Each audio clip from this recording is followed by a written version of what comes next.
Okay. Ladies and gentlemen, welcome back to Let's Get Trashed. Let's talk about the movie Introduce the movie Roots. to us. Roots. I'm kidding. We're going to get to the bottom of it. we're getting to the roots of Elvis. Elvis, ladies and gentlemen. How about that? How about them Elvis? A movie I had very little intention of seeing until you said you wanted to do it for this episode. Why did I ask you to do it? You said, I actually mentioned it. I brought it up. Oh, that's right. So I brought it up. You brought it up. I guess it is my fault. I brought it up because... You inceptioned me. I inceptioned you. Another movie I've never seen. Oh, that's a great movie. I don't really like Christopher Nolan. Outside of his Batman work, Yeah. I don't particularly think I care for... I don't care for him. Okay. But I will actually see that movie because I do... I will watch anything with Leo in it, and I'm actually planning to watch everything with Leo in it. You should watch that movie. Yeah, it's on my list, I guess. I brought up this because we're talking about movies we can record today, and then I've heard mixed reviews from Elvis from people in my life. I typically don't like music biopics. Me neither.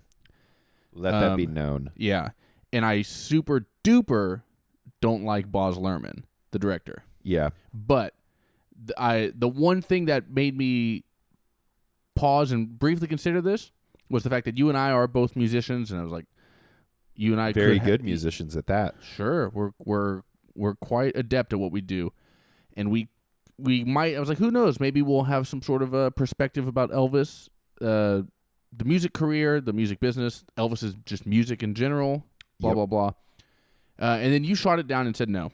I did. And then the next day, after I had already watched the other movie you decided to make me watch. I did do this. You're like, hey, my roommates want to watch Elvis. Yeah. So now that my roommates are down, we'll all watch it together, and then we can do that one. So then I had to scramble and watch Elvis late last night after watching the Bills. This is what it's like being my friend. Chaos.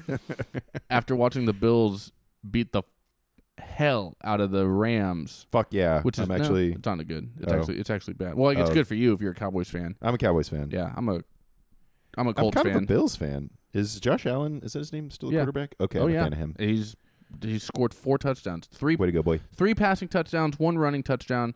Put on a hell of a performance game 1 coming out of the gate strong. So Buffalo looks like a contender. I like your sports talk. We need a lot. As a diehard Indianapolis Colts fan. Yeah.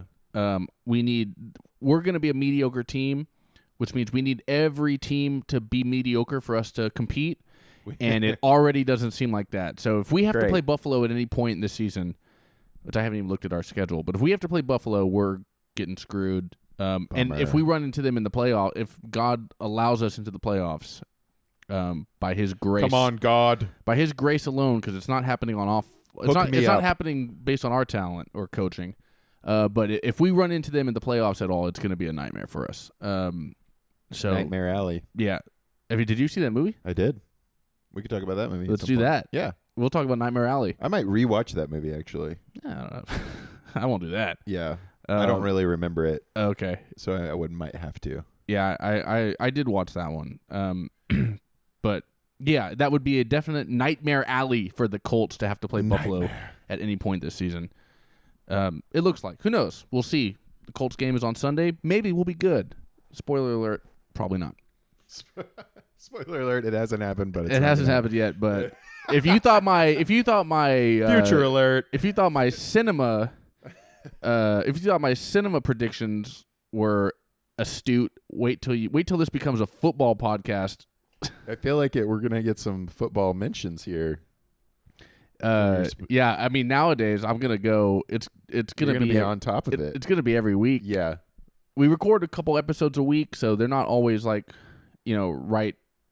They're not always super contemporary, but there'll be definitely a lot of references. If you're interested in what happened 2 weeks ago, this is the podcast for you. Yeah. Well, it's like, if anything bad happens in a movie, or if there's anybody in a movie I hate, you can expect them to be compared to Frank Reich at some point, or people you may not know. Yeah. Which is also a great reason to also listen to this podcast. Yeah, it's a podcast. It used to be a podcast about movies and other stuff, and now it's a podcast about movies and football. That's the only other stuff I'm going to allow. The ultimate duo that everyone's been waiting for. Movies and football. I bet you that has been done by like dorks in polo shirts. Yeah. Just like the worst kind of guys. We got to get some polos. Absolutely not. This is a no polo podcast. We're too cool. Everybody knows that. All right. This is a no science, no polo podcast. Fuck science. Fuck polos. Let's talk about Elvis. Let's do it. Are you an Elvis fan? Before we even get into the movie, what's your? I appreciate him. Yeah. I don't think I'm like a fan. Like, I've been mildly inspired by him. I think he's great. I don't think I've listened to enough to really appreciate him. I have a friend. We have a mutual friend, Andrew, that is a really, really big fan. Mm-hmm. That's been showing me more Elvis lately, and then I'm like, yeah, he's actually pretty talented. But I don't know. It never really clicked. Yeah, it's a generational thing. I mean, I think that's a big part of it. It's well deserved. Yeah. His reputation of it's him being the king. It is well deserved. Sure. I wish this movie had been. I do like some of the. I mean, I like Elvis music. Yeah. I think he's a great singer. He's kind of a genre defining / genre defying kind of guy. He's a voice. Elvis and Sinatra are both guys that are like, their voice is just so good. Yeah. That they kind of stand out. Elvis almost isn't a rock star. Just like Sinatra's not a jazz singer, because it's like a presence. Yeah, he's too much. He's the voice is too iconic to be a part of the genre. Sure. And also, that's kind of cool. Yeah, cool it's a hell of a talent, and those guys both, I believe, are like, that's why they're unique and iconic. My favorite big band jazz singer is Tony Bennett. I like him. Yeah. I like him more than Sinatra, because Sinatra, first of all, is not like a jazz guy. He's not improvising. He's not. Mm-hmm. He's not doing the. He's scatting. Not. Yeah, he's not speaking the jazz language. Not even necessarily scatting. Hey, cool cats, like stuff like that. He's not finding those. He's not finding those notes. He's not finding stuff in like the upper extensions where he's like, "Oh, I'm gonna go for it. I'm gonna hit this something." Doing jazz with voice. Yeah, He's not doing note selection. Really, he's just like he knows what works. He's got this beautiful resonant voice, and he's just like so powerful. Yeah, but he's not gonna like. He's not in the spirit of like improving and messing around and having fun with it. It's a stage production. Sure. And the same thing, I get the same kind of vibe from Elvis. It's easier in rock and roll to do whatever, but sure, especially at the end of his life, once he reached icon status, Elvis is like, he knows what works and he's doing it, Yeah. So again, those guys both kind of transcend their respective genres. But they both deserve like their titles as the king of rock and roll, and then I mean it has done probably what the movie, or maybe whoever holds the rights to Elvis's music, intended to do, which is like, man, I kind of do want to go listen to some Elvis songs and like see what's going on there. So good job, you did it. Yeah. Yeah, I don't know if I wouldn't. I might go back and listen to some Elvis stuff again just to hear the actual versions, because they did re-record a lot of stuff. In addition to like the sound design in general, which did very weird, creative kind of stuff, just to make it sound different, interesting. Austin Butler sang all of it. Okay. The actor playing Elvis, he sang all of it until the last song, probably. Until I think it was like once he got to Las Vegas, once he was older, fat Elvis, then he was dubbing Elvis's actual voice, I think. But the first half of the movie, when he's young Elvis, I think pre-war Elvis, it's him singing. And we'll get to him in a second. So yeah, this is the movie called Elvis. It's about Elvis, I guess. It's more about Colonel Parker. Yeah, it is. His, it's like if the villain was narrating a story. Yeah, that's exactly what it is. Yeah. It's kind of weird. Has that happened before? I don't know. Probably. What's the Wizard of Oz where the witch, the girl's the main character, or no, not the bad, where the witch is the main character? Is she? Oh, Wicked. Yeah, there we go. Oh, I've never seen it. I haven't seen it either, but I imagine that's what that's loser. Yeah, musicals dorks suck. Yeah, I haven't seen it, but I imagine that's what that's like. Or there's probably another thing. What's the one where Angelina Jolie is a witch? Tomb Raider. That's the only Angelina Jolie thing. Tomb Raider. No, she plays a witch. She plays a witch. She plays the bad guy. Angelina Jolie is a witch? Yeah, she's the bad guy. It's like the reverse of a fairy tale. So whatever. Maleficent. Sure. She's the bad guy to what? Is she Snow Armie White's Hammer? Oh, Snow. Is she Snow White's bad guy, or is she Cinderella's bad guy? Yes. I don't know. I don't know. Yeah, I don't. Something. I don't know who she's the. I don't know who she's the antagonist to. But she narrates. Maleficent. I don't know. I never saw it, dude. I know what you. Yeah, I mean, I'm trying to come up with. I know. There's been like villain. I don't watch movies with women as the main character. All right. Yes, you do. I don't watch. I love movies about girls. Tomb Raider. Right? This is a dudes rock podcast. Yeah. Boys' room. Yeah. Yeah, dude. This is just about the fellas. This is about the bros mixing it up, all right? Mixing it up. Elvis and his boys. Doing rock and roll. Elvis and his boys and the Colonel. Yeah. Dude, chilling. I mean, this movie. Maxing out. Okay. I don't know if this is true, but my friend told me, and this really kind of freaked me out. Not freaked me out, but like, I was like, what? Apparently, like, Tom Hanks chose to make Colonel Tom Parker Polish for some reason. Like, he wasn't even Polish. No, he's Dutch. Okay, he's Dutch. Yeah, he was doing a Dutch accent. Was he? Yeah. Okay. I guess. I don't know.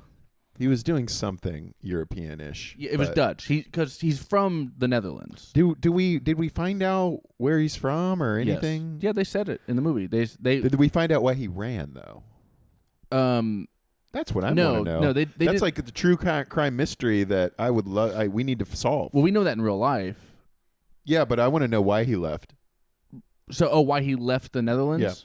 Yeah. That I don't think we know. We just know he moved to the United States when he was like 19 as an illegal immigrant. Yep. And then joined the circus. No, he joined the military. Oh yeah, that's right. And then he joined the military, even though he wasn't a citizen. He joined the military under a false name, Tom Parker. Sure. Because his real name is Keurig Coffee Maker, whatever the fuck. He's got some stupid name. Keurig Dutchman. Yeah, Keurig Goldmember. Yeah. And so he joined the army under a fake name. Okay. And then he found a way to quit the army. But what's important about that is the reason he's a man without a country is because if you join a foreign country's military, the Netherlands strips you of your citizenship. Okay. So as soon as he joined the United States military, the Netherlands said, you're not a citizen. Yeah. And then he's also not a citizen of the United States. He's a nobody. Yeah, he's a man without he's like the other Tom Hanks movie where he has to live inside an airport. Man inside of an airport. Yeah. Most uninteresting movie. I mean, it's right up there with almost every Tom Hanks movie. And also the movie by M. Night Shyamalan where everyone is just in an elevator. I don't remember that. That's a real movie. I think it's called Evil. Huh. Yeah. Well, we can only there's only so many bad actors and bad directors we can fit into one episode. So True. we'll have to save Shyamalan for another time. Shyamalan. But yeah, so this movie mostly is Tom Parker, Tom Hanks narrates it in a Dutch accent, which I think is probably pretty bad. He appropriates Dutch culture. Well, do you like Tom Hanks? He's fine. I don't hate him. I think you hate him. I don't hate him. I want to hate him, but I can't. Every time my instinct is to be like, God damn it, Tom Hanks sucks. every time that happens, I have to be reminded of. I remind myself of That Thing You Do. The baseball girls play baseball. Yeah, Girls Play Baseball, the movie. A League of Their Own. League of Their Own. Yeah, That Thing You Do. A League of Their Own. Catch Me If You Can. Got some hints. And maybe, well, not even hits, but just he's good in these. And I think he's usually good. I just think like good. when he's now that he's older, I think this happens to actors after like maybe they're 55s or 60s. They'll just do anything. They're like, I want to keep working. I don't know. I mean, Tom Hanks could do anything he wants. He could be the biggest. He's Geppetto in the new Pinocchio movie for Disney. Oh Jesus! You're gonna love that. I'm sure it will be terrible. I'm my boy. Tom Hanks, he's only doing accent work now. Yeah, he's like I did some accents. He's like, I'm just gonna do. Can a movie. I do Jamaican? I'm gonna do a movie from his son. He could take lessons from his son. I need my boy. And Chet Hanks plays Pinocchio. Tom Hanks is good in a few things. Tom Hanks is actually only good in stuff where he's kind of an asshole. Interesting. Which he doesn't get a lot because people want lovable Tom Hanks. People want to love Tom Hanks. I want bad boy Tom Hanks. He's great as the drunken asshole manager in The League of Their Own. Mm-hmm. He's great as like the cynical band manager of That Thing You Do. He's very good. He's very good as the also kind of cynical asshole FBI agent in Catch Me If You Can. There you go. So if he gets to be like sarcastic and kind of a dick, sarcastic and a dick, then he's good. When he's honestly as Colonel Tom Parker, who's kind of straight up evil, manipulative, and kind of weaselly, I don't like him, and I don't like his face, and I don't like what he did in this movie. Was that intentional from the director? I don't think we were supposed to like him. Well, no, I mean I don't like his performance. You know who would have been better? Speaking of Goldmember, Mike Myers would have been a better. Mike Myers does a better Dutch accent. It would have been too funny. No. Mike Myers is a great like serious actor, and he was trying to be funny and he wasn't. That's the thing is, I think Mike Myers would have been way better as this as that character than Tom Hanks was. There's something about Tom Hanks I just bothers me. Who's the guy that played Gollum? Andy Serkis. They could have had him like, method play like a Dutch human, and then CGI Michael Myers' face onto that. That doesn't make any sense. Do some cool movements with his body and stuff. That's the dumbest thing I've ever heard. No, that Andy Serkis. Yeah, that makes no Boom! sense. Yeah, baby. But anyway, so that's kind of the focus of this movie, right? It's Tom Parker narrates it, and it's from his point of view, which it's interesting. I do like that it's like obviously his point of view, and if you're watching this, taking it. And this is how I got Elvis to do my bidding. I was the one. We were partners the whole time. Yeah. If you take this at face value, and you don't understand, which there's a lot of media literacy concerns with the culture right now. But if you take this at face value and don't understand that obviously the narrator is lying to you, he's a false. What's the con man? What's the literary term for it? A mistrustful or something narrator. Misdirection? No. Unreliable narrator. Oh. Yeah, he's an unreliable narrator. That's the actual literary term for it. Which is good. It's interesting to see that in a major motion picture like this. Mm-hmm. You don't see it a whole bunch. And then, but that gets like the fourth wall, him staring right at the camera, like talking to us as if we're in the room with him. I hate that. We'll get to Baz Luhrmann in a second. Who does he think he is? Deadpool? Yeah. Let's. And then the other thing about this movie, so it focuses on that relationship. It focuses on Tom Parker's predatory relationship. Grooming. Sure. Predatory relationship with Elvis. which is an interesting facet of his life. They made it, because the focus is on Tom Parker, that becomes the focus of Elvis's life, and we don't get to see a lot of Elvis. Sure. Outside of his business relationship, outside of him being on stage, outside of certain concerns and stuff like that, but we don't get to see Elvis being funny with his. Elvis is a funny guy. We don't get to see him being funny with his friends. Sure. We don't get to see him taking karate lessons. We don't get to see Elvis going to the Cadillac dealership and buying cars all the time. We don't get to see him. We don't get to see him flying to wherever to get his favorite peanut butter chocolate sandwich. Mm-hmm. We don't get to see a lot of Elvis off stage. Which is honestly That's a good point. Which is honestly kind of a bummer, because I like Elvis, and I think Elvis is a good dude. One of my favorite stories that my dad told me this story, and I can't remember where he heard it, but he's of the generation that grew up with Elvis and is more familiar with it. But the story of back in Tennessee, I guess in Memphis, he's at the Cadillac dealership, about to buy another one, and there's a black woman. It's raining outside. There's a black woman standing out in the rain at the bus stop, and he's hanging out. And this is segregation time. Sure. And he goes. Elvis walks out there, and he goes, "Hey, ma'am, bus won't be here for a while. It's raining pretty bad. Why don't you come inside and dry off here in the showroom?" And so she comes in with him, because he's just trying to get a nice woman out of the rain. And then the showroom people's like, "You can't." They're like, "Elvis, you can't bring her in here. She can't. We can't have a black woman just standing in our fucking lobby." Which, the fact that they would say that, the fact that people would say that 60 years ago is fucking crazy. That is crazy. But he goes, "Why not?" She's like, "We just, come on, don't ask us why not. You know why not."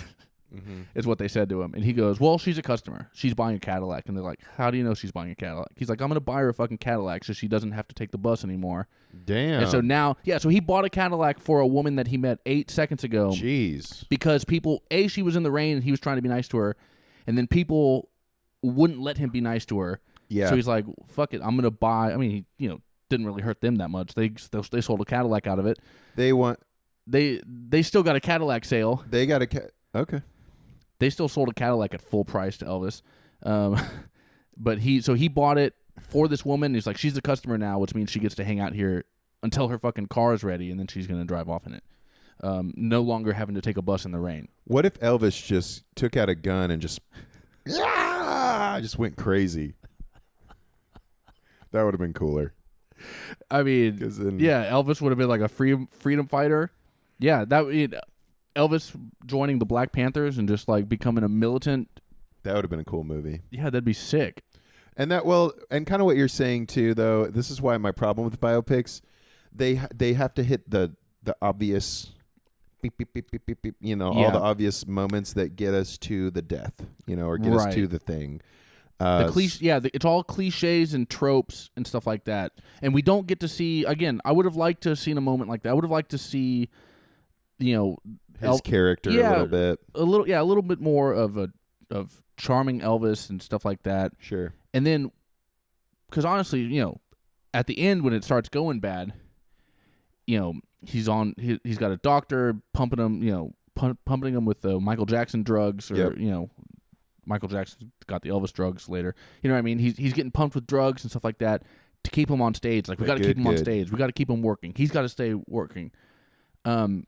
But all we've seen this entire movie is just him working the whole time, anyways. Yeah. So we don't even feel that as much as we should, because it's like, well, yeah, he has to stay working. Otherwise, we don't have a movie, because this movie is just about him working. It's about his work relationship. And again, I would have liked to see a little bit more of Elvis, the person, especially early on, because that's what gets corrupted, is the human being. And we see very little of that. We see the product Elvis for absolutely the whole movie. Absolutely, yeah. He doesn't really even say anything worth a lot of depth through the entire movie. He's just kind of responding to situations. Which brings me to like the writing and the directing of Boz Lurhmann, who I believe, I can't remember what episode it is, but I'm on record on a previous episode of Let's Get Trashed calling him, quote, a monumental hack. And I stand by it. Honestly, I stand by it. Honestly, watching Elvis, the thing going through my brain as I'm watching this movie last night is I was too mean to Roland Emmerich last week. I feel like I got to apologize to director Roland Emmerich, honestly, from our Moonfall episode, because the moon was falling in that movie. I know the moon fell on Earth, and this was about a real person. Yeah, that was already good. And this is so much. It's so much worse. I hate Lurhmann's style. I mean, this biopic movie was for people that maybe know nothing about Elvis. No.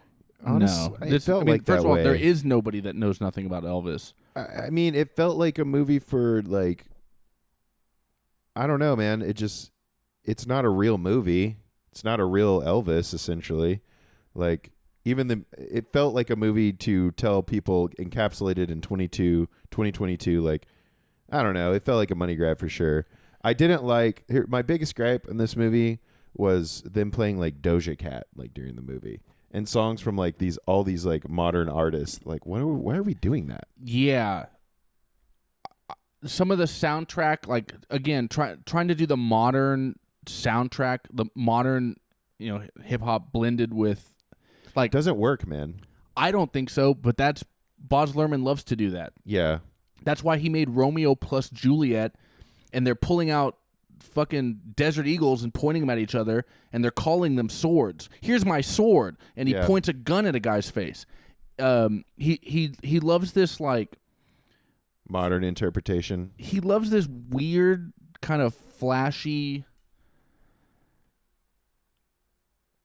very, don't take this the wrong way, but very gay like approach to stuff like that. He's very I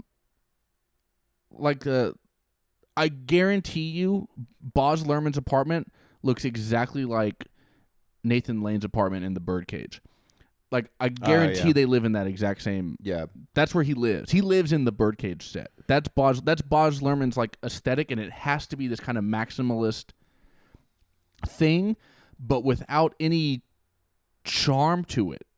Mm-hmm. I think he was relying heavily on the music to really coax this, movie along. It felt like that. Like it's almost like he was making short music videos for each scene. Like I felt like he's like, he's really relying on the music here, and like I don't like this music. This movie isn't going to make sense in 5 years. Like. And Elvis, like, that's a good point. You took because if it was all period music and it was all just Elvis stuff, even the updated recordings, like we said, Austin Butler, he recorded his voice on all the stuff before like Vegas Elvis, but all young Elvis is awesome. But even that's fine. Re-recording the voice, redoing that kind of stuff is great. And just keeping the music, even if you want to do some medleys of like the songs going from one thing to the other. Yeah. But when you blend it with something that's like some contemporary, like again that Doja Cat song Vegas. Yeah. Some contemporary. Was that even a hit? I'd never even heard that song until yesterday. And there were some EDM beats too that were just like with underneath the tone of like that Memphis sound, where I was like, why is this there, dude? Yeah. It's all shit that's very like it's very fad oriented, okay? And when that fad passes, a fad that sucks too. Well, like, sure, that's subjective, but either way, that fad is going to pass. It's going to pass in 6 months, rendering this movie with no legs. This movie is the Tom Parker. This movie doesn't have a fucking country now. Yeah, this movie. It's not the 50s. That's what I meant. Like, it's not Elvis music, and it's not. You made a period, almost like a period movie. For 2022 only. Yeah. Like, why would you do that? Or, for the 2020 or 2022. And then, but when you do something like that, it's gonna pass instantly. Oh, yeah. The same thing. I had the same criticism, which I haven't talked about it on this show yet, and I don't know if I will. But the A24 movie Bodies. I haven't seen it yet. It's pretty funny. It's Pete Davidson and Rachel Sennott and then a bunch of girls I don't know. Nice. It's a horror movie or like a thriller or whatever, and they're having a hurricane party and they're trapped. But anyway, the joke, the funny part of the comedy of it is that because they're all young, they're all like Generation Z. They're all using like Twitter speak. Yeah. And like that therapy talk and everything is like gatekeeping, gaslighting. Yeah. Gatekeep, gaslight, girl boss, yes. TikTok. It's all that kind of like vernacular. Yeah. And we cycle through these phrases so fast, so quickly. Yeah. People don't say it like, "Oh, this is fire." Everybody said that 5 years ago, and it sounds weird to say that now. Nobody says that. This kind of like social media slang has such a short shelf life. Yeah. That again, and they're making fun of it. It's a parody of that kind of stuff, and it's funny. It's a pretty funny movie. But the fact is, in 1 year, that movie will make no sense. Yeah. Because nobody's gonna know, like, it's gonna be cringe. What the fuck is this language? Or whatever cringe is cringe in 1 year. Yeah. What does this even mean? Like, none of these terms are like relevant anymore. So if you don't see that movie in the theaters right now, don't see it because you won't understand it tomorrow. Does it kind of make fun of those terms? Oh, is that kind of what it's doing? Yeah, but it's definitely like joking and playing on the fact that all these kids are like so plugged into this culture. But the fact is, it's like it's like topical comedy. Yeah, it's like a Tonight Show monologue. Mm-hmm. If you go back and watch a Jay Leno monologue, well, you would know. Yeah, he's talking about the '96 Olympics, and he's talking about making jokes about whatever Monica Lewinsky and whoever it's just like, this means nothing today. Yeah, I don't get it. It's not in the zeitgeist. Yeah, it's not timeless art. It's not everything is going to be a timeless classic, but sure. you should, I believe, aspire for your art to. I would say probably a movie you probably want that. I mean, yeah, you want it to be a timeless piece of art. This is definitely not going to do that. That's kind of those are like my overall big problems with it, because I would have liked to see anybody but Tom Hanks play that character. I would have liked Jamie Kennedy. Sure, yeah. Give me the fucking Napoleon Dynamite kid would have been better. Billy Bob Thornton. I've actually seen a lot of him lately. I think I'm done. Take a break. I think I'm done with Napoleon him. Dynamite guy. No, Billy Bob. Oh, Billy Bob. Yeah. I think he can chill for a minute. Yeah. I've seen a little bit too much of him last month. Take a break, Billy Bob. Yeah, so like the score is very, very weird. Score's weird.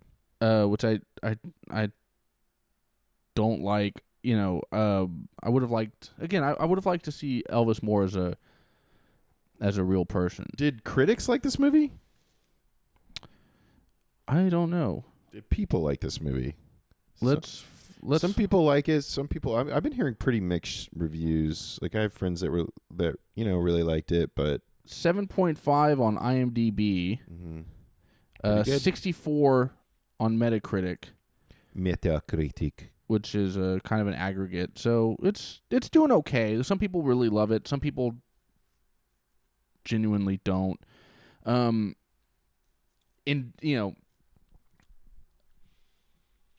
mean, I think when you talk about an artist, I'd rather see what always inspires me much more is like a documentary, actual footage, actual recordings, interviews with people they knew, like that sort of thing is always like helps me understand a character better than like a fucking polished movie, Yeah, I don't know. Well, yeah, obviously it helps you understand, but again, it's okay to dramatize somebody's life.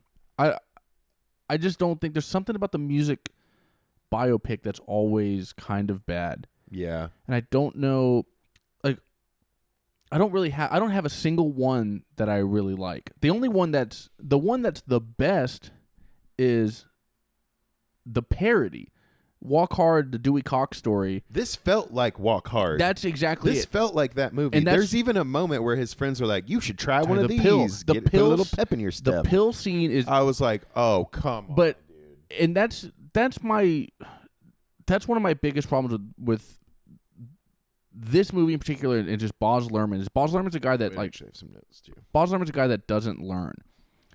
And for example, let's talk about. I wrote this note down of like when a truly great genre parody comes out, the movies after that, there's always a shift to like, okay, they're on to us. We can't the genre defining parodies come out. We can't just keep doing this. For example, Not Another Teen movie comes out. A hilarious, again, it's just a comedy, a hilarious genre parody making fun of all the Freddie Prinze Jr. movies, all those like teen romance movies, Varsity Blues, all this kind of stuff that was big in the 90s. It comes out and it's like, we got to make a change. So we're going to still keep making like teen comedies or teen dramas or whatever. Mix it up. We got to figure out a new angle. And then that's how we get a movie like Mean Girls, which is beloved. That it's just like, let's take these tropes and we can't use these same tropes over again. Same thing with Scary Movie. Yep. Scary Movie comes out. The Wayne brothers do Scary Movie. They're parodying like 90s, this deluge of 90s horror films that were all kind of the same. The calls coming from inside the house. It's always a woman, running off by herself. She's leaving the group because she panics and runs off by herself. All that kind of stuff. And then the Scary Movie comes out. It parodies all these things. It's a huge success, and it's like, okay. I mean, obviously it's a funny joke. Obviously they're kidding, but me as a horror director, we got to find something new because they're onto us. They know they're onto us. So now we have to make a Saw. Now we have to make a Hostel. Now we have to go somewhere else with our thing. We can't do the found footage anymore. We can't do the slasher running through the woods anymore. Yeah. Or we got to take a break from that kind of shit until it becomes nostalgic and we can bring it back in 20 years. Dewey Cox, Walk Hard, Dewey Cox story, I mean, should have ended the music biopic industry. Yeah. It should have been done because you should have been like, there's nothing I can do.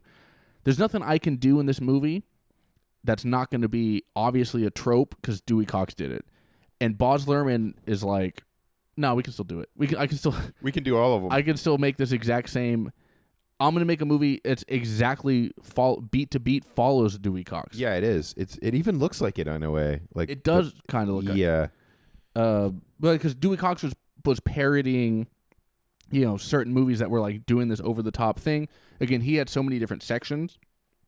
That movie really is, and it's one of the funniest movies ever. But it really is genius. Yeah, it's as great. Far as its production and the fact that it's like this one iconic character, Dewey Cox. He goes through so many phases of his career, which means you get to parody 10 different artists because in the 60s he's Bob Dylan, in the 50s he's Elvis, in the 60s he's Bob Dylan, in the 70s he's the Beatles. He's the Beatles. Yeah. In the 80s he's whatever. Punk. He goes like a little bit. But he's the Ramones. You get to parody all these tropes that have come from all these different movies, and then as a director, you should see like, all right, the genre defining parodies come out. They've exposed the tropes and the cliches and all the nonsense. We shouldn't do this. Yeah, I got it. Looks like I can't do the scene where the drummer tries to give my lead singer methamphetamines. Yeah. We can't, you should try this shit. You can't do that scene because fucking Tim Meadows already closed the book on it. Yeah. But he learned nothing of the lessons Dewey Cox had to teach us. Dewey Cox. And it's also kind of like Boz Lerman going back to the music and stuff like that. He's just an on the nose. It's weird. Yeah. It's weird how he's creative and visual and he's so like flamboyant but it's also as not nuanced and on the nose as you could. Like, again, Elvis is singing Suspicious Minds on stage while his manager is making a shady backroom deal, and it's just like, I'm suspicious of you, and it's just like his manager's there with just the most apropos soundtrack you could possibly imagine.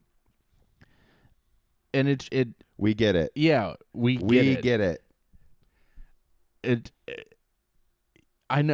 Boz, I know you thought that was clever, but we all get it. We all understood. That's what anybody would do. You don't even have to know what the songs are. You could just look at the title and like, oh, the word suspicious is in that title. Let's put that on a suspicious scene. Yeah. It's just like a childlike kind of mentality. I don't know what Boz Lerman's deal is. What's your deal? And again, talking about Leo DiCaprio movies, I at some he point also did Great Gatsby. I know. Right? Yeah. At some point, I have to watch The Great Gatsby. I avoided it, even though I like Leo DiCaprio. I said, "Fuck, I'm never gonna watch this movie because Boz Lerman did it," and I know it's like that same kind of thing. His version of like the glitz and glam of the roaring 20s, but modern. Yeah, probably the same shitty music, right? Yeah. There's a Jay-Z song in it. Of course there is. Yeah. And then it's just like gold. Boz Lerman, he's very into feathers. He loves, you know what I mean? Like anything that's in the air. Yeah. Boz Lerman should have been a rockette instead of a film director. Yeah. This poor guy, if he was a tall woman, he could have been a rockette, and he would have gotten all the feathery shit. He could have just lived in that world and not subjected us to it. Because I just, I thought the scene. I'm trying to think of stuff that really stood out. The scene where like the women are screaming for Elvis. The first one? One of the first scenes, definitely early in the movie. And they're just losing their mind, but it's like spiritual, like they don't know what's happening to them, and they're just like, ah. Like I thought that was a little silly. I was like, okay, like yeah, that was funny. I didn't mind that, and I also, you can't trust any old person's like account of what they say. It was like, oh, back in the day, women were going crazy, and it's like, yeah, maybe. Yeah. I don't believe you, honestly.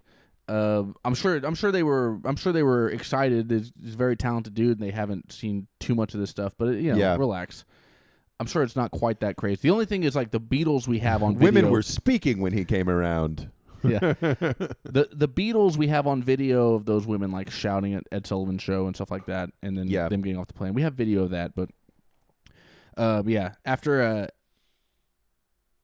what there's video that first concert when the heckler in the audience yells, "Get a haircut, fairy!" Yeah, which is very funny. And then seconds later, his girlfriend is screaming at the top of her lungs, like not even coherent.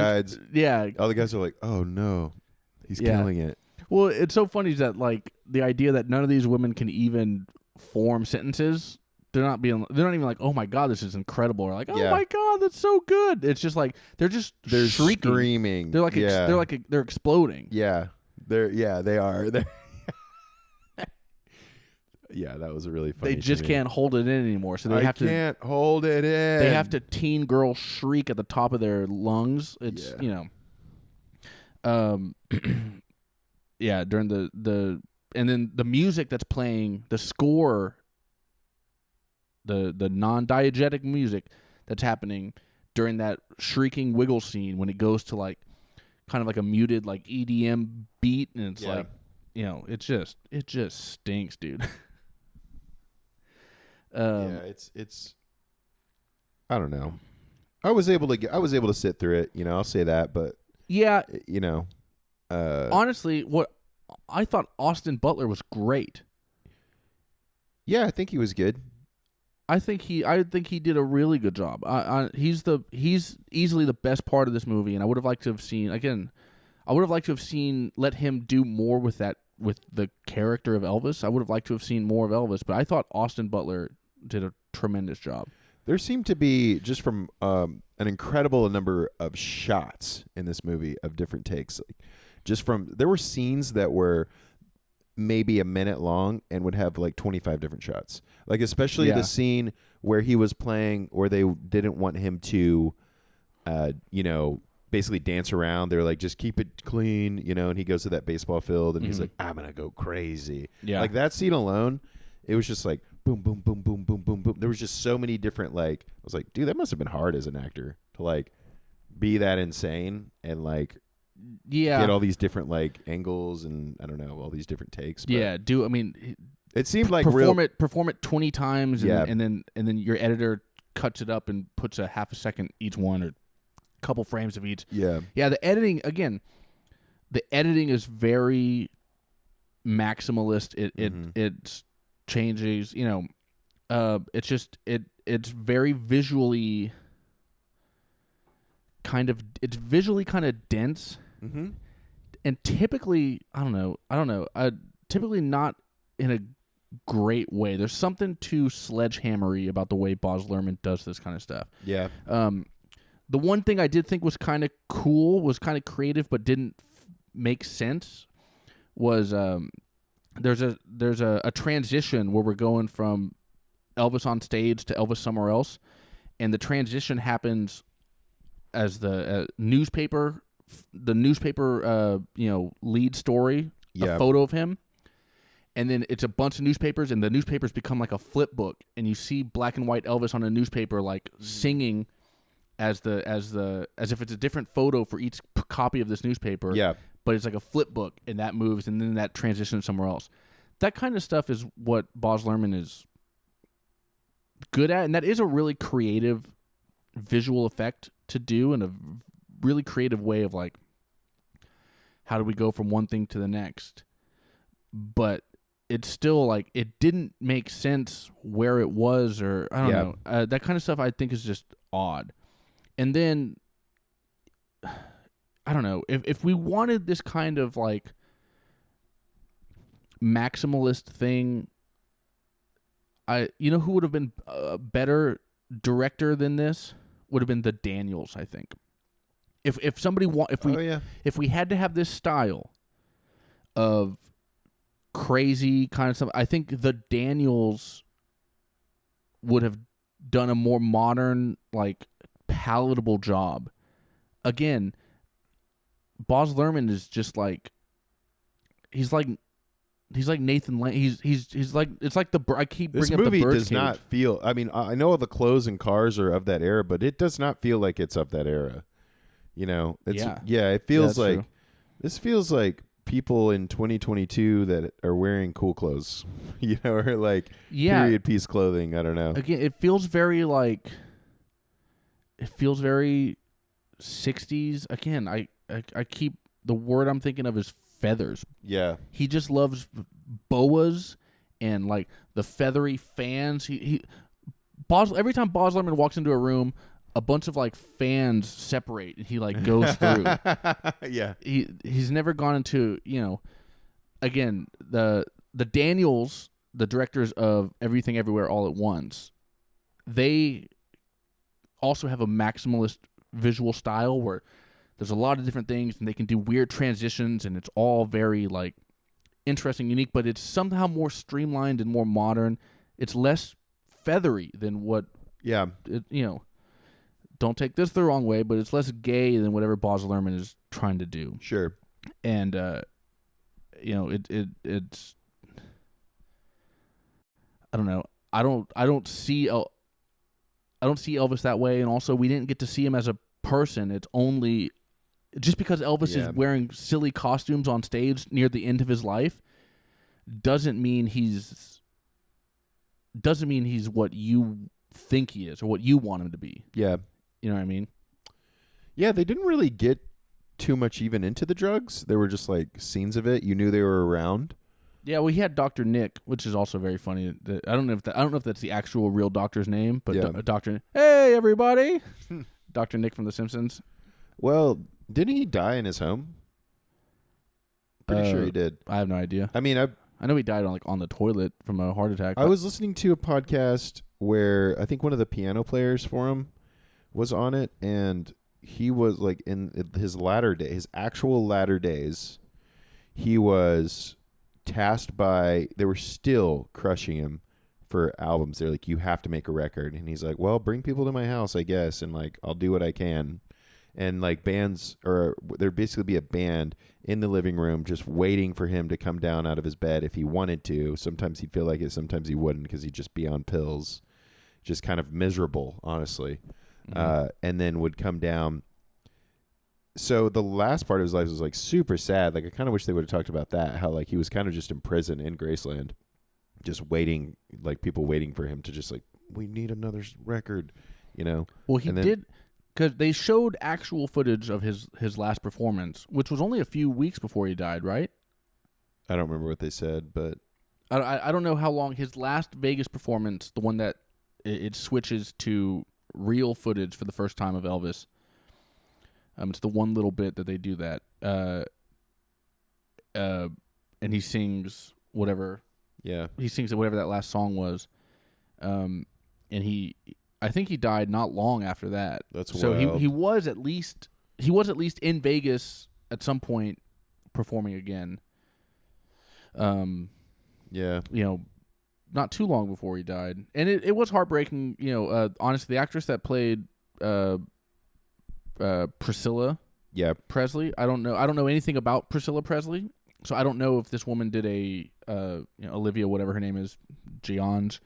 I don't know if she did a good job as far as like an accurate portrayal. Sure. But I did like her as a character, even though we saw very little of her. Well, her first line of dialogue, they made her like a really interesting person with like a lot of. I'm like, oh, this character is going to have a lot of depth, and because when she was still a kid. Yes. Yeah. And I'm like, oh, okay, this person is like must be pretty important in his life, or they'll like have more dialogue. Elvis doesn't say really a goddamn thing the whole time, but she does, and I'm like, she's the most interesting character so far. Yeah. Like, and then she doesn't play anything other than the mad wife at that point on. Yeah. As the that was, you know, she's in real life she was 14 at that time. Jeez, yeah. They mentioned that Elvis is dating a teen girl, but they kind of gloss over the fact that she was 14. They mean 14. How old was he? He was 24. That's 10 years. It certainly is. Uh-oh. Yeah. Not good. Well, yeah. Not great. Too late now. Yeah. But she was 10 years younger. Cancel Elvis. Yeah. Well, I don't know how deep you're supposed to go into that. I'm sure that's a topic of conversation on the lamest parts of the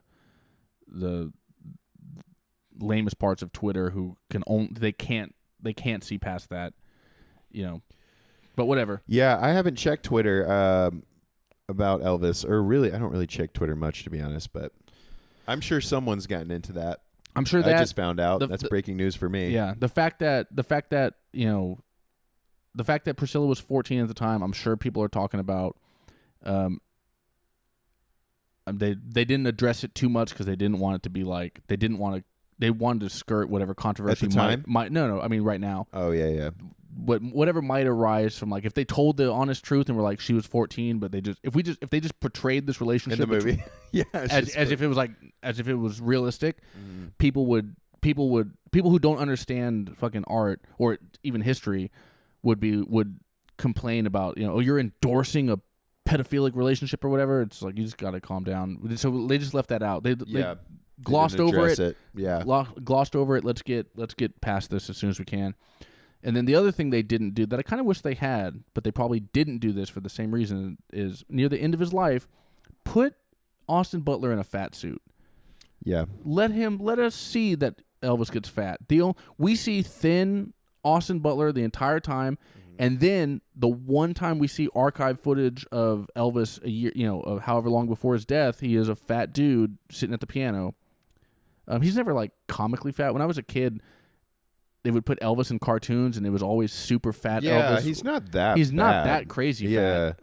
Like maybe 20 pounds, but yeah. I mean, probably more than that. Yeah. But either way, he wasn't. You know, the funny cartoons I watched as a kid, whenever Elvis would be a character, it was always fat Elvis. That was always the funny joke part of it. But, it's a big difference between our last scene with Elvis. He's sitting in the car with Priscilla Presley for the last time. She's begging him to go to rehab in San Diego. Yeah. And he doesn't. And then 3 years later is when he dies. But right after that scene, we go from seeing thin, put him in a fat suit for that scene, for the whole kind of last part of the Vegas thing. But yeah, so anyway, that's kind of the yeah, recap. I didn't really have much commentary on it other than a few gripes, but I don't know. It seemed okay. I don't think I would necessarily recommend it. I don't know if you're getting to that part. Why not? Let's get to that. So you wouldn't recommend it? I don't think I would. I mean, not necessarily, no. I mean, unless you're just a huge Elvis fan or something, I guess. But if you're a huge Elvis fan, you don't need our recommendation to see it. Yeah. You couldn't. You probably. Yeah, you're looking forward to it. Yeah. Yeah, I just don't. I don't like music biopics. I don't like. Boss I don't Lurhmann. either. I don't either, man. I don't think there can be a good one. I mean, they're all. What's the? There's not a good. I can't think of a good one that's like real. Did you ever see Inside Llewyn Davis? No. That's a great movie. Really? But Is it a biopic? No, Llewyn Davis isn't real. It's just it's a movie about a musician. Those usually are somehow better. Like the fake ones are better than like the real ones. Yeah. Somehow, but I don't know. Yeah, I'd have to say I can't recommend this either. I can't give any business to Lurhmann. It's too pop is the word I would use. It's too pop. Like if you only listen to the radio, yeah, and you just listen to whatever people tell you to listen to, pop music wise, you probably like this movie. Yeah, as much as I like Austin Butler's performance, I generally think he was really good. Everything else could have been so much better. Although Austin Butler is in my opinion the second best Elvis to play Elvis on film, with again going back to Dewey Cox, Frankie Muniz with Jack White. Oh yeah, Jack White. He had White. a song in this movie. Yeah, I appreciated that, and Casey Musgraves had a song. I did appreciate that. That was cool. I don't know. I didn't think either of those tunes were that good. I'm not a huge Jack White fan, but in Dewey Cox when he plays Elvis, oh, it's so good. He's like, there's only two kinds of people know karate: the Chinese and the king. Oh yeah, yeah, dude, he killed that role. He's so funny. Yeah, he's so Has funny. Has he done any acting ever? I don't know if he's done anything since or before. I don't think he's done anything. So good in that. It was hysterical funny. Yeah. But again, that's a caricature of Elvis. Obviously, Austin Butler had a more nuanced thing, but I would have liked to see even more, I think. Yeah. And then what else? I had a couple other things. Yeah. I guess I covered everything. It is funny. I didn't realize. I thought Elvis was older when he died. I didn't realize he died at 42. I didn't either. That's incredibly young. I know. Yeah. It sucks. For a human life. Because I'm 33. You're going to die. I hope so. Because I'm not even. As much of a rough go of things as Elvis had, he at least was like successful and had money. Yeah. I'm like, I got 9 years to get to where Elvis got. You have time. I don't know if I do. I feel like this is a funny joke, but I'm not gonna say it because it'd be forced. I just thought of it yesterday and it made me laugh, but it wouldn't sound natural as a funny joke on the pod. Yeah, neither of us recommend this movie. No. I don't. Again, it's hard. A music biopic has to be really good for me to even like it, much less recommend it to people. Yeah. I think if you want to make a biopic, don't. Just make a really good documentary.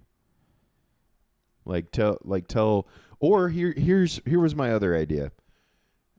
It's too short of a span of time to really tell a story. If you want to dramatize something, do what they did with Selena and make like a mini series or something. You know what? Yeah. Except you brought up the best music biopic there is. Yeah. Selena. Selena is actually really good. J-Lo as Selena is really good. Is a and La Bamba is really good movie. too. I haven't seen La Bamba. La Bamba is really good. I've heard it's good. It's as good, I would say. I used to watch this all the time. But no, that's right. Selena was good. Holy shit. That is a great biopic. I forgot that. I forgot, but that is the best music biopic. It is. That's the best one. Yeah. And I don't know I don't know how they got that to be so much better. I mean, obviously, J-Lo is just so charming. It wasn't. Maybe it's because they made it not far after when she died. Like if let's say no one gives a fuck about. I'm just going to use someone as an example. XXX Tentacion. Yeah, if someone made, I know how to say that, but if someone made a documentary about him 2 or 3 years after, it'd be period correct because we're in that period. It's like maybe that would be the best way to do it. I don't know. I don't know either. If you just crank that bitch out. I think there's just something. Again, you see the Selena movie. She's not on stage the whole time. You mostly see her as a person. You see her family. You see her like relationship, her charm. Yeah. Why everyone loves her. You see her as a human being, and then there's enough music to scratch that itch of like, oh yeah, we want the music. But like Bohemian Rhapsody, that was bad in the sense of like it just we have to get to the drug den. Yeah. We have to get to the scene where he's screaming at other people and calling himself the genius and doing the drugs, and we have to have that like tortured soul genius thing. I don't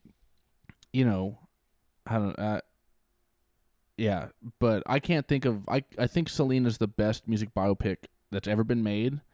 I can't think of another one that I even like, much less I think is like really good. Other than Dewey Cox, which is making fun of all these. Yeah. Because Walk the Line, actually I haven't even seen all of that, but people like that one, but I didn't like Walk the Line. I think it's cool. It's just dark and moody, which is not always how Johnny Cash was from what I've read, but Elvis, Bohemian Rhapsody. I didn't see the one. I kind of wanted to see the Elton John one, but Elton John's still alive. Oh, you know what? I did watch that one, and it was the same movie as Bohemian Rhapsody, the Elton John one, and this one. They're all kind of the same. Yeah. To me, they kind of all feel the same. Yeah. Just pop. What you should do if you find yourself in a position, folks, where you have to make a music biopic, pick like a moment. Don't try to do their life. That's what I think too. That would be Yeah. better. Is like, Jimi Hendrix at Monterey, or Jimi Hendrix at.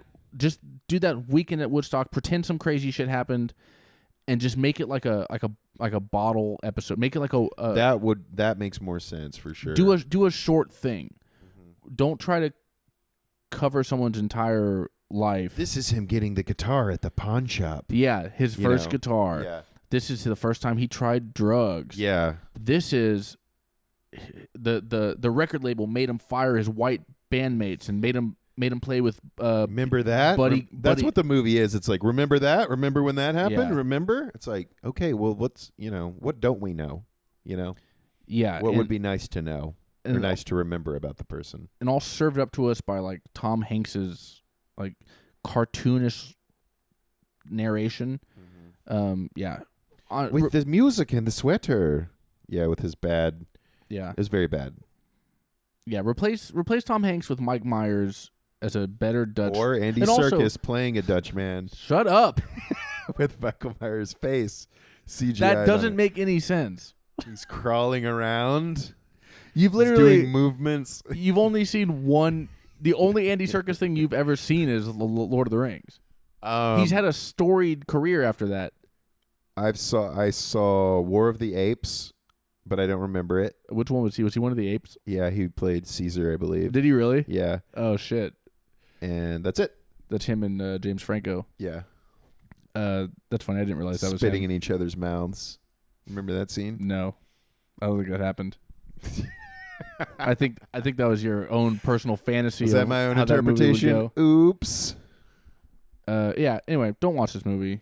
But But do go listen to some Elvis. Yeah, I actually might throw some Elvis on. I have to learn a bunch of songs for a last minute show tomorrow. I want to listen to Selena now. Now I have Selena songs stuck in my head. She fucking rules. Fuck yeah. She rules. That biopic is so good. I never watched the TV show, but I did see a funny TikTok of some woman showing her like teenage daughter the Selena movie. Yeah. And the teenage daughter like just didn't know anything, and so she starts filming her daughter at the end when Selena gets killed, and this teenage girl like bawling her eyes out. She's like she dies. Yeah. Like she just didn't know anything. She never heard of her, or but. So the mom is just filming her daughter crying. She's laughing at her daughter who like didn't know any of this. Yeah. And she just made her daughter watch this movie, and now she's crying over Selena being dead. Also, one of the funniest stories of Dave Attell. All right, comedian Dave Attell, who's actually in Austin next week. Nice. I can't wait. I'm gonna go see him on the 24th. People have told this story about him, but it's not like recorded anywhere. I've just heard this third hand from people that were there this night. But it's some night they're in New York at the Comedy Cellar, and there's two Hispanic women sitting up front, and they're not laughing the entire night. The way that Comedy Cellar works is you go up. Every comic gets like 15 minutes, and then it's the next guy, and it's just a rolling kind of thing all night. And this whole show, Dave Attell's like up at last 1 a.m, and from 11:30 on, everybody's like, man, I cannot get these two women to laugh. Like, they're just staring at us in their fucking front row, and they're fucking up the whole vibe and all this kind of stuff. Anyway, the story is Dave Attell goes up on stage, and the first thing he says goes right to these two stone-faced Hispanic women. He's like, "What's wrong, ladies? Did Selena die again?" That's hilarious. Anyway, he's the best. I can't wait to see him next week. I'm so excited. Or in 2 weeks, whenever it is. Where's he playing? I think Cap City. Cool. Cap City Comedy Club, which I've been there. I'm more of a proponent of the Creek in the Cave. If you're ever in Austin, support the Creek in the Cave. Let me mention, we're Bad Thrillers, my band, is playing somewhat of a farewell show on the 29th. We will be playing more shows in the future, but probably not for a little while, maybe until next year. So come to Creek in the Cave on the 29th. September 29th? September 29th. Is that a Monday or Tuesday? That is a Thursday. It's a Thursday. Yes. Beautiful. Mm-hmm. All right. September 29th. Bad Thrillers at the Creek in the Cave. Did our friend, owner Colton Dowling get that gig for you? He did. So it's actually his, he's doing somewhat of, I think it's a comedian showcase. Uh-huh. And we will be the house band for that. Very cool. So it should be a fun time. Music and comedy. Him and I have done that before. On a different thing, and anyway, Colton's great. Check out comedian Colton Dowling. Yes. Very, very funny friend of ours. And yeah, if you're ever in Austin, go to the Creek in the Cave. If you're ever on Instagram, follow me at Nick Tazo Drums. If you're ever on Twitter, follow me, Get Trashed Pod, at Let's Get Trashed, at Nick Tazo, and then Sleepy Cowboy TX, baby. For my buddy Jimmy D over here. All right, folks. Thanks so much for sitting through another episode of Let's Get Trashed. We're talking about all the finest in film. Anyway, please subscribe, leave a comment. If you have any thoughts, if you disagree with me at all, please let me know in the comments. Let's get some death threats in the comments, baby. Yeah, death threat. Let's get some death threats in the comments. Like Elvis got death threated. Please do that. And yeah, comment, share it. If something's particularly egregious, make it go viral. Yep. We won't delete the comment. Yeah, I'll leave it up. I don't care. Yeah. All right. Thanks, everybody. Let's get trashed.